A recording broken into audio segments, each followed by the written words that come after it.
Danny Flexen here for Seconds Out with Ben Whittaker, English British rep obviously at light heavyweight. I was saying off camera, 6'3", which is tall for a light heavyweight, but amazingly you used to make middle. How was that ever possible? Funny enough, when I first made it, like when I was 18, 19, easy as anything. Then when I hit 20 and all the S&C they keep giving me down here, it was killing me. So Got to avoid that S&C. no, I mean, I can't lie, I do like the odd chocolate and so on, but the best thing I've done now is moved up and I feel a lot better. You've just come off the European Games, of course, silver medal, great performance, contentious defeat as well in the final against the Azeri, I guess we have to say now, although I don't think he was born there. Just what did you make of the performance and the verdicts as well? Did you think you'd done enough?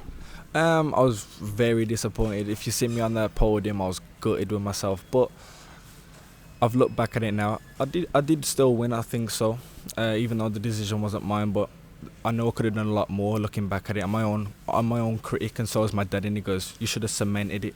So that's what we've been working on now in this camp, just making sure those little tight decisions, I make them more clear.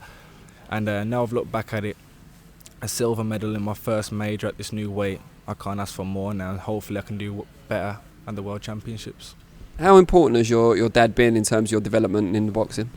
I think it's great to have someone like that behind me, my dad, because I've got the coaches up here which work with you all the time, but 24/7 I've got someone who guides me behind me, like my dad. He lets me live and everything, but he just knows there's things out there that can kind of dampen my career, so he keeps me away from that, and he just guides me into the right path, and if it wasn't for him I wouldn't be where I am now. Where do you work when you're back home? Where do you work out? What gyms do you go to? I train at a gym called Whittaker ABC in Wolverhampton. I've been there since I was 7. The trainer now is my godfather, so it's all little family unit now, so it's good. Do you do much sparring with pros at all, or is it mainly other amateurs, both here and in West Brom, or Wolverhampton in that case? When I'm back at home, it's mainly pros, because it's pretty hard to get amateurs around my area. So when I was middleweight, I used to spar the Sam Editons, Tommy Langfords and so on like that. And now I've moved up to light heavyweight. I go down to Wednesbury where they've got a decent little pro stable, and I just float them with all their pros, so it's alright.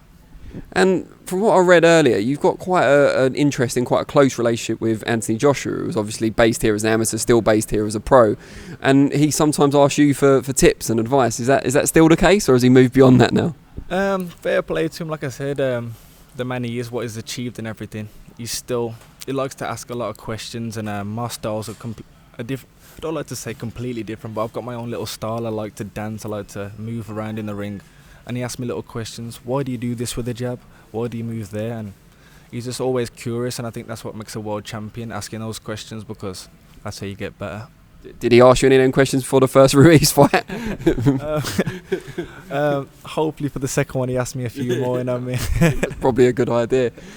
What would it mean to you, and we've been asking everyone this, I don't expect you to say it would mean nothing obviously, but what would it mean to you personally to make it, not just do well at the Worlds, but to make it to Tokyo 2020?